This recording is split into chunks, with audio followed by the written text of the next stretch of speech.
mentioned in this book, I see some writers here and some photographers that you guys are well versed in the sport, so you guys know, with all due respect, an outside perspective of what boxing is all about and what it has to offer. You know, myself, it's exciting having been trained by the same trainers as Gabe Ruelas and Ruelas, which is Joe Goosen, who was an amazing trainer at that. And it just gives you guys, offers a different perspective, more of in detail of what it takes, you know, to be in that ring. You know, some people think that it's just two guys going in there and fighting, but it's so much more than that. I mean, I can remember my pro debut, which I consider myself to still be in the infancy of my career and coming up in the rankings and where I'm at today in boxing. But in my brief experience in boxing, I can also tell you, going back to my pro debut, it was at Maywood Activity Center. It was, Herman was there, I'm sure a couple of the other guys were there. And to me, it was something I talked about a long time as a kid going into this fight. And as she mentioned, not to go off too much off topic, but there's all different walks of life in boxing. They call it the poor man's sport. You can't even own a pair of shoes and still get involved in boxing and become a multi-millionaire.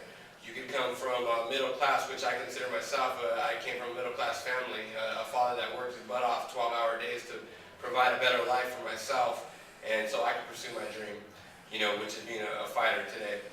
You could come from the ultra rich, which I'm sure there's champions out there that are mega bucks and do this because they love and they're passionate about the sport. But going back to my pro debut, I can remember being so nervous. I mean, you're never nervous and scared of the fight. The fight is what we do. The fight is what we train for. The fight is why we're in this business. I love to fight. You know, I love to get paid for it as well, but I love to fight. And you know, so just to give you guys a brief you know, perspective, if you can imagine yourself speaking in front of a crowd and thousands of people, millions of people viewing on TV. And imagine how nervous you get with that. You know, I get nervous as well. Now imagine having another man across from you trying to knock your head off, let alone knock you out or kill you at that. Because as borderline psychotic as it sounds, with all due respect to every fighter, when I get in that ring, I'm trying to kill the guy.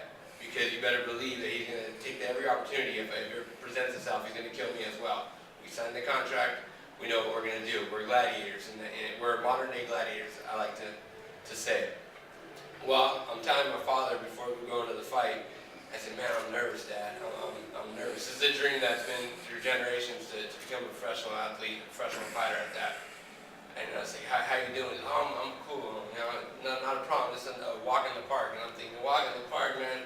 I never put on these 8-ounce gloves. It's like rocks bouncing off your heads.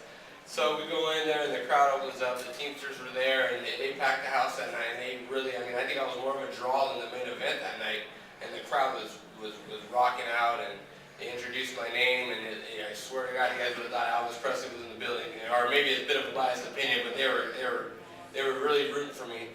So I knocked the guy out, and I knocked the guy out in the second round, and pretty nice fashion, and it literally felt like a dream, man. It felt like a dream. The crowd, you know, on a larger scale, it was a smaller crowd, but it felt like a dream. It was a dream come true to get past my first victory by knockout. Later on that night, you know, the adrenaline's pumping. By the time you get home, the adrenaline's gone, so you're exhausted. You've just been in a fight. I mean, it's midway through the fight. It only lasted 2 rounds, but in the first round, the guy hit me with a punch, and I was like, whoa, this is not a dream. This is real. You're going to knock me out if I don't get on it. So we get home, and I go in, this is when I was still living at my parents' house, and I get home, I said, man, how was that experience? My dad was passed out on the bed, you know, typical, you know, just laid out and could barely move. I said, man, why are you exhausted? I'm the one who fought. He's like, if I would have told you how nervous I was going into that fight, you probably wouldn't have went out there yourself. So, just a long story short, I mean, this book offers a great perspective on the inside of what boxing entails.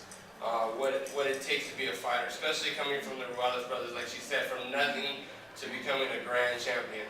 And to me, at that, you know, it may be a biased opinion, but this sport is such a gateway out of, you know, poverty.